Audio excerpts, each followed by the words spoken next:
The monitors outside room 417 hadn't stopped blinking for nearly an hour. Doctors hurried through the hallway, nurses whispered into radios, and security officers stood shoulder to shoulder outside the intensive care unit, as if they were protecting someone important. They were. Inside the room, a 16-year-old girl lay unconscious, connected to machines that seemed to be doing more work than her own body. Across from the bed stood dozens of armed men, wearing expensive black suits. None of them spoke. None of them moved. Every pair of eyes remained fixed on the girl. Not because she was rich, not because she came from power, but because every man in that room believed one impossible thing. If she died, an empire worth billions would die with her. Outside the hospital, nearly 200 luxury vehicles stretched across 3 city blocks, while helicopters circled overhead. News reporters had no idea why. The police believed a foreign diplomat had been attacked. They couldn't have been more wrong. The girl lying in that hospital bed had once slept beneath a broken bridge with nothing except an old backpack and a torn blanket. No family, no home, no future, until one rainy night, a quiet black single father had stopped his car beside that bridge. To everyone else, he looked like an ordinary construction worker coming home after another exhausting shift. Worn boots, faded jacket, cheap pickup truck. The kind of man people forgot the moment he walked away. Nobody knew that the man behind the steering wheel was actually Elijah Brooks, a name whispered only behind locked doors, the invisible ruler of one of the oldest Korean criminal organizations operating outside Asia. A man who had spent 20 years making sure nobody ever connected his face to the empire he secretly controlled. And the homeless little girl he adopted that night would one day become the only person capable of saving everything he had built. If stories like this stay with you long after they're over, subscribe and come along. This is only the beginning. 7 years earlier, rain covered the streets of Seattle like a gray curtain. Most people hurried home without looking around. Homeless camps disappeared into the darkness beneath the highway overpasses. People drove past them every single day without slowing down. Elijah usually did the same. Not because he lacked compassion, because he had learned long ago that attachment created weakness. Weakness got people killed. His pickup truck rolled through an empty intersection before stopping at a red light. That was when he noticed her. A tiny girl sitting beneath the concrete bridge, hugging an old backpack against her chest. She couldn't have been older than 9. She wasn't asking for money. She wasn't begging. She simply watched the rain fall with the exhausted expression of someone who had already accepted that nobody was coming. Elijah looked away. The traffic light turned green. His truck moved forward. 20 seconds later, he pressed the brakes. The tires squealed softly against the wet pavement. Behind him, impatient drivers honked. He ignored them. For reasons he couldn't explain, he made a slow U-turn and drove back toward the bridge. The girl looked up only after hearing the engine. She didn't wave, didn't smile.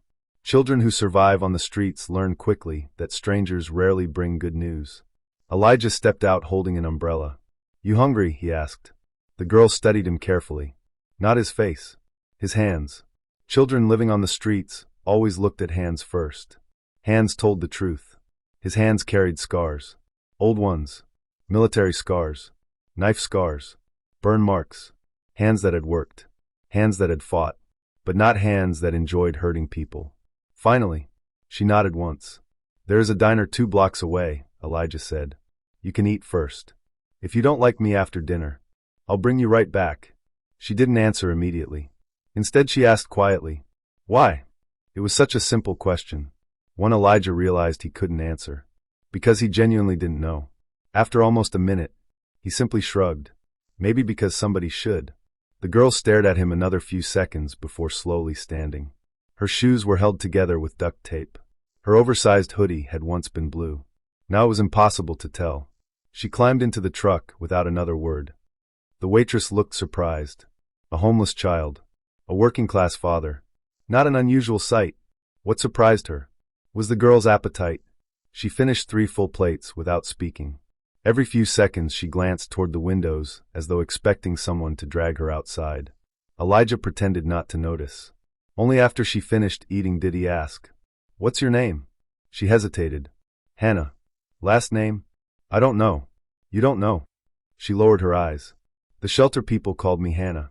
I don't remember before that." Elijah remained silent. Memory loss in children usually meant trauma. Deep trauma. Not something that happened overnight. He didn't ask another question. Instead, he ordered dessert. For the first time all evening, Hannah smiled. It lasted barely 2 seconds. But Elijah noticed. People like him noticed everything. Across town, inside the top floor of an office tower that officially belonged to an international shipping company, 3 elderly Korean men watched security footage from dozens of cameras. One of them paused the screen. There he is. The oldest man leaned closer. Who is the child? No record. He stopped for her. Silence filled the room. Another executive folded his hands. I've never seen Chairman Brooks stop for anyone. Neither had the others. For 20 years, their leader had lived by one rule. Never allow emotions to interfere with business. Never create liabilities. Never make unpredictable decisions. Tonight, he had broken all 3. One man finally spoke. Should we investigate the girl? The oldest executive nodded. Everything.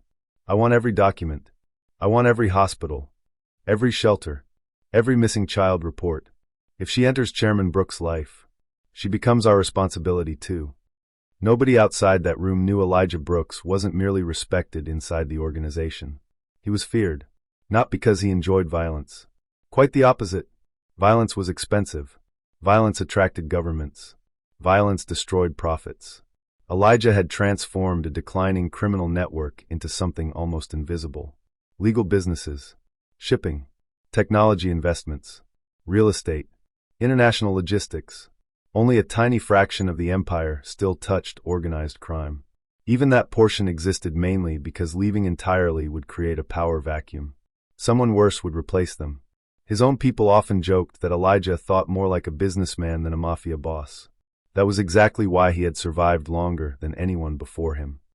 2 days later, Hannah still hadn't left. She sat quietly inside Elijah's modest suburban home, while social workers searched unsuccessfully for surviving relatives. No birth certificate, no fingerprints, no school records, nothing. It was as if she had appeared from nowhere. One afternoon, she wandered into Elijah's garage. Instead of expensive sports cars, she found shelves full of tools. Woodworking benches, old motorcycles, boxes of electrical equipment. Elijah was repairing an antique clock. You fix things? She asked. He smiled faintly. When possible. She looked around. So you're poor? Elijah laughed for the first time in weeks. I suppose that depends who you're comparing me to. She nodded seriously.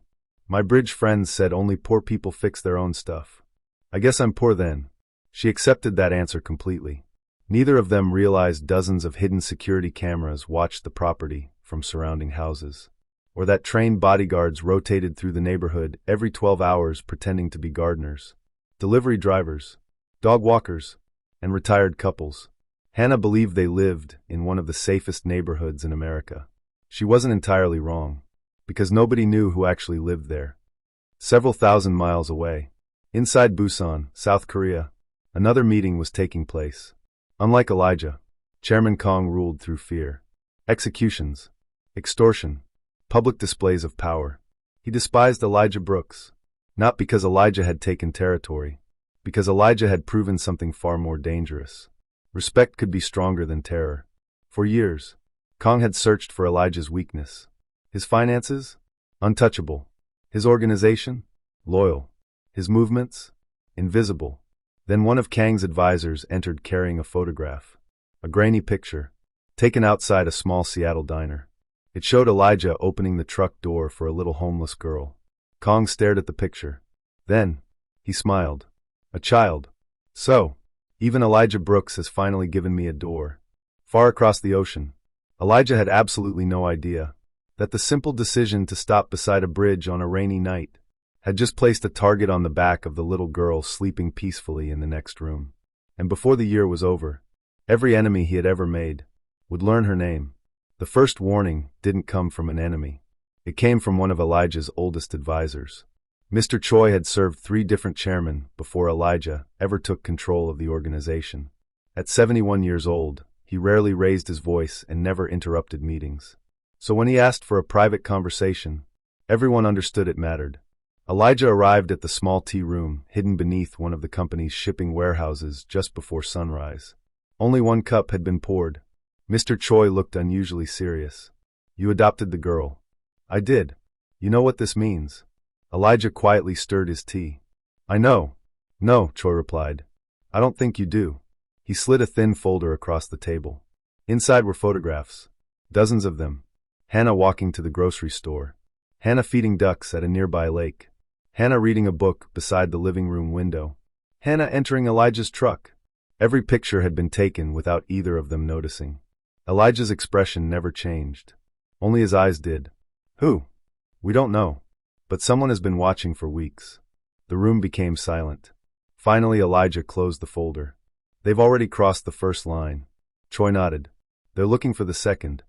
That same afternoon, Hannah was learning how to ride a bicycle. She crashed into the grass 4 times before finally managing to stay upright. Each time she laughed harder than before. Elijah watched from the driveway with folded arms. Most people who worked under him had never seen him smile. If they had witnessed this afternoon, they wouldn't have recognized him. You let go, Hannah shouted. You said you wouldn't. I didn't. You were doing it yourself. She frowned suspiciously. I don't believe you. I know. She climbed off the bicycle and walked toward him. Can I ask something? You usually do. Why don't you ever go to work? Elijah almost laughed. I do. No. You fix clocks. You cut the grass. You make pancakes. My friends said dads wear suits. I own exactly one suit. Then where's your office? Elijah looked toward the sky. Complicated. She accepted the answer. Children often knew when adults carried stories too heavy to explain. 3 nights later, the security perimeter detected movement. Not outside the house.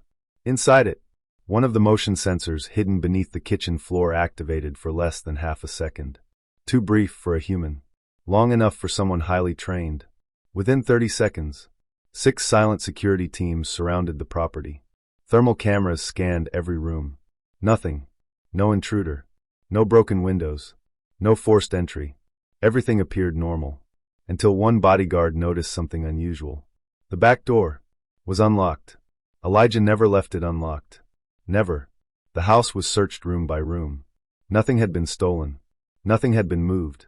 Except Hannah's bedroom window. It was open exactly 3 inches. Just enough to place something inside. Hidden beneath her pillow, security discovered a tiny folded paper crane. No fingerprints. No writing. Only one small symbol drawn beneath the wing. A black dragon. Mr. Choi looked at it for nearly a minute. Then quietly whispered, Kong. Hannah had no idea why everyone suddenly seemed nervous. 2 new gardeners appeared across the street. The mailman changed. The garbage truck arrived at different times. Even the elderly woman who walked her golden retriever every morning was someone else. She simply assumed adults were strange. Only Elijah understood what had happened. Chairman Kong wasn't threatening him. He was demonstrating access. A message. I know where she sleeps. That evening, Elijah drove Hannah to the coast. Far away from the city. The ocean stretched endlessly beneath the orange sunset. They sat together on an old wooden pier eating fish and chips. For almost 20 minutes. Neither spoke. Finally Hannah broke the silence. Are you scared? Elijah looked surprised. Why would you ask that? Because. You've been pretending everything is normal. But your eyes keep checking behind us. He smiled sadly. Children noticed far more than adults believed. A little. What are you scared of? Losing people. She thought about that. I used to be scared of sleeping. Why? Because I never knew if I'd wake up somewhere safe. Elijah looked toward the water. I think we're scared of similar things. She leaned against his shoulder. I don't think you'll lose me. Those words, which sounded so innocent, hit Elijah harder than any threat he'd ever received. Because for the first time in 20 years, he realized something terrifying. He wasn't protecting an empire anymore. He was protecting a daughter. Halfway around the world, Chairman Kong welcomed an unexpected visitor. A woman dressed entirely in white entered the conference room without bodyguards. Without fear, she placed a silver envelope on the table. I represent investors. We're interested in Elijah Brooks. Kong slowly opened the envelope. Inside were blueprints, shipping routes, financial reports, company structures, information nobody outside Elijah's inner circle should have possessed. Kong looked impressed. Where did you get this? The woman smiled. I never reveal my clients. What do you want? Only one thing. The child. Kong narrowed his eyes. You don't want Elijah? No. I want the girl. For the first time that evening, even Kong looked confused. A homeless orphan? The woman slowly shook her head. She isn't an orphan. And she wasn't chosen by accident. Before Kong could ask another question, she stood. I suggest you capture her alive. You'll understand why later. Then she walked away, leaving behind far more questions than answers. Weeks passed. Life appeared normal again, at least on the surface. Hannah started school. She quickly became known as the quiet girl who read 3 grades above everyone else. Teachers loved her. Students, not so much. One afternoon she returned home with a torn backpack. Elijah noticed immediately. What happened? Nothing. Hannah. She sighed. Some boys said homeless kids shouldn't come to private schools. Elijah remained silent. Were you hurt? No. You sure? They only pushed me. Did you hit them? She looked horrified. No. They're just stupid. Elijah smiled faintly. Good. She frowned. I thought you'd tell me to fight. No. Fighting is easy. Walking away is usually harder. She nodded slowly, then looked at him. Did you ever fight? He looked toward the garage. More than enough. Late that night, after Hannah had gone to sleep, Elijah entered a room she had never seen before. Hidden beneath the garage, an elevator descended 3 stories underground. Massive steel doors opened silently. Inside, over 60 men immediately stood. Every conversation stopped. Every head lowered. This was the real headquarters. Digital maps covered entire walls. International shipping routes glowed across giant screens. Hundreds of encrypted communications flowed every minute. No signs. No company logos. Nothing connected the facility to Elijah Brooks. At the center of the room, a massive black table waited. Mr. Choi began first. Our people confirmed it. The black dragon symbol belongs to Kong. Another advisor added. But that's not the worst news. A large screen illuminated. The mysterious woman in white appeared. Every available camera angle. Airport footage. Satellite images. Financial records. Yet one detail remained missing. No identity. No fingerprints. No facial recognition. It is as if she doesn't exist. Elijah quietly watched every image. Finally, he stopped one frame. The woman was wearing a simple necklace. Most people would have ignored it. Elijah didn't.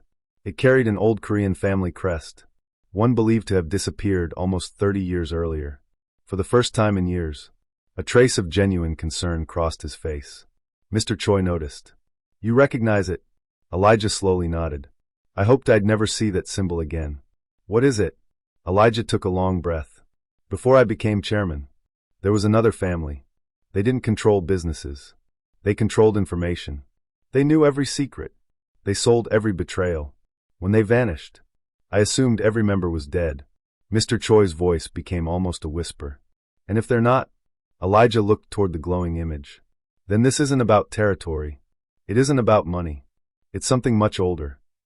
The following Saturday, Hannah insisted on visiting the neighborhood library. She disappeared between the bookshelves while Elijah waited nearby, pretending to read a newspaper. 38 minutes later, his phone vibrated once. Only once. Emergency priority. He answered immediately. Mr. Choi spoke without greeting. Chairman, we've found the photographer. Alive? No. He was executed 2 hours ago. Elijah closed the newspaper. Anything useful? One thing. What? The last photograph on his camera. A message arrived seconds later. Elijah opened it. His heartbeat slowed. The image showed Hannah, standing outside the library. Taken less than 5 minutes ago. Someone was watching them. Right now. Without changing expression, Elijah folded the newspaper. He walked calmly toward Hannah. Ready to go? She looked confused. But I just found another. Now. She had never heard that tone before. She immediately closed the book. The moment they stepped outside, Elijah's instincts screamed. The street was too quiet. A delivery van sat across the road with its engine running. An old man feeding pigeons hadn't moved in 10 minutes. A woman pushing a baby stroller wore military boots beneath her dress. Every piece fit together. An ambush.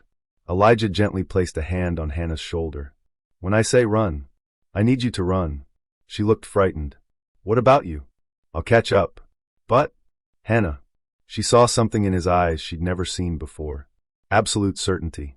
Then, 3 black SUVs turned the corner simultaneously. Their doors opened before the vehicles had fully stopped, and every person stepping out was carrying the same black dragon symbol. The war Elijah had spent 20 years avoiding had finally reached his front door. The first shot never came. Instead, every vehicle stopped. The men who stepped out wore black suits, but none of them reached for a weapon. Their eyes weren't fixed on Elijah. They were fixed on Hannah. Elijah gently moved her behind him. "Stay close. What do they want?" Before he could answer, another car arrived. Unlike the others, it was an old silver sedan. The mysterious woman in white stepped out. She walked forward alone. No fear. No hesitation. No bodyguards. The street became completely silent. She stopped several feet away. "I didn't come to hurt her."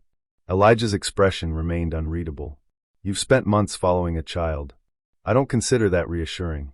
The woman looked at Hannah, then back at Elijah. "I've spent months making sure nobody else reached her first." Hannah frowned. "What does that mean?" The woman slowly removed the necklace she had worn every time Elijah had seen her. Inside it was a tiny photograph. A young couple, holding a baby. She handed it to Hannah. "I think that's your family." Time seemed to stop. Hannah stared at the picture. The woman pointed toward the woman holding the baby. "That was my older sister." She pointed toward the baby. "That was you." Hannah looked up, completely confused. "I don't understand. You were never abandoned. You were taken." 20 years earlier, a humanitarian research foundation had been exposing an international child trafficking network operating across several countries. The people leading that investigation had disappeared one by one. Among them, Hannah's parents. Before they vanished, they entrusted their infant daughter to someone they believed they could trust. But the convoy transporting her was attacked. The adults were killed. The child disappeared. For years, everyone believed she had died. She hadn't. She had survived, with no memory of who she really was. The woman in white looked at Elijah. "My sister spent her life protecting children. You've unknowingly spent 7 years protecting her daughter." Elijah looked at Hannah. She stood frozen, gripping the tiny photograph with trembling hands. "So, I had a family?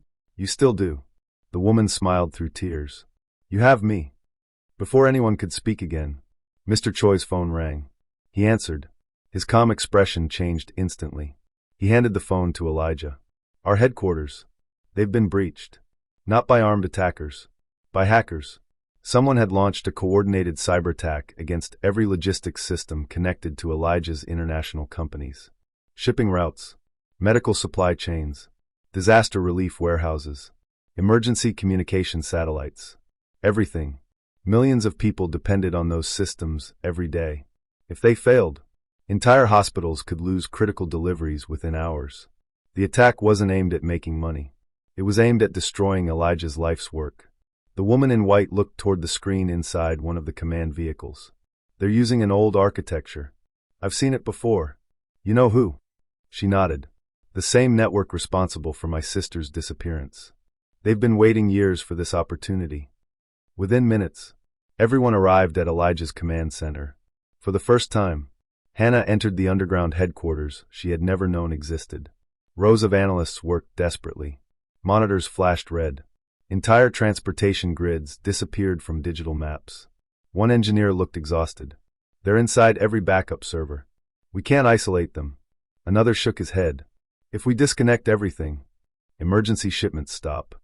If we stay connected, they erase everything." Silence filled the room. Hannah quietly looked around. Something caught her attention. One of the system diagrams. She stepped closer. Then another. Then another. Elijah noticed. "What is it?" She didn't answer immediately. Instead, she pointed toward a small routing pattern. "Why does every backup pass through this one server?"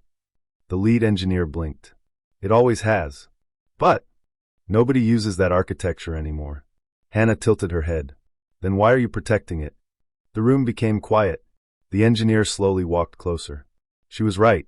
The attackers weren't targeting the newest systems. They were hiding inside the oldest one, because everyone assumed it was harmless. Hannah looked at Elijah. "You always tell me, the easiest place to hide is where nobody thinks to look." A slow smile appeared on Elijah's face. He had said that dozens of times while teaching her how to solve puzzles. Mr. Choi immediately turned toward the engineering team. Disconnect only the legacy server. The engineers hesitated. If she's wrong, we lose everything. Elijah answered without taking his eyes off Hannah. If she's right, we save everything. Do it. For 12 unbearable seconds, every monitor inside the headquarters went black. Nobody spoke. Nobody moved. Then, one by one, the screens returned. Green. Shipping routes restored. Medical deliveries reconnected. Communications stabilized. The hackers vanished. The attack had failed. A cheer erupted across the operations floor. Several employees hugged one another. Others simply collapsed into their chairs. Mr. Choi slowly laughed. I spent 40 years solving impossible problems. And a 16-year-old girl found the answer. Hannah looked embarrassed. I just noticed something strange. Elijah smiled. That's exactly how great leaders think. Weeks later, international investigators uncovered the network responsible for both the cyber attack and the decades-old trafficking operation that had destroyed Hannah's family. The evidence recovered from the failed attack became the final piece needed to dismantle the organization. For the first time in decades, dozens of missing family cases were finally solved. Many parents learned what had happened to children they had searched for their entire lives. One quiet Saturday morning, Hannah stood beneath the same bridge where Elijah had first found her. It wasn't empty anymore. Construction crews were working nearby. A new youth center was being built. Counseling rooms, classrooms, emergency housing, libraries, everything she had once wished existed. She turned toward Elijah. You planned this? He shrugged. I had some help. She smiled. No, you planned it the night you stopped your truck. He looked at the bridge for a long moment. I almost kept driving. I know. I'm glad you didn't. She stepped forward and hugged him. Not because she had discovered who her biological family was, but because she had chosen the man who became her father. Months later, the grand opening drew hundreds of people. No reporters knew the full story. No speeches mentioned secret investigations or cyber attacks. No headlines celebrated Elijah. That was exactly how he wanted it. Before the ceremony ended, Hannah handed him a small framed drawing. Two figures stood beneath a bridge. One was a frightened little girl. The other held an umbrella. Across the top she had written, "The strongest people aren't the ones who save the world. Asterisk, they're the ones who stop for someone everyone else walks past." Asterisk. Elijah stared at the drawing for several seconds before quietly hanging it in his office. Not in the executive boardroom. Not in the reception area. But above the desk where he made every important decision. Because every time he looked at it, he remembered that the greatest decision of his life had never been a business deal. It had been a U-turn on a rainy night. And the little girl who once believed she had nobody had grown into the young woman who reminded an entire organization that the greatest legacy isn't measured by wealth, influence, or power. It's measured by the lives that become possible, because someone chose kindness when it would have been easier to keep driving.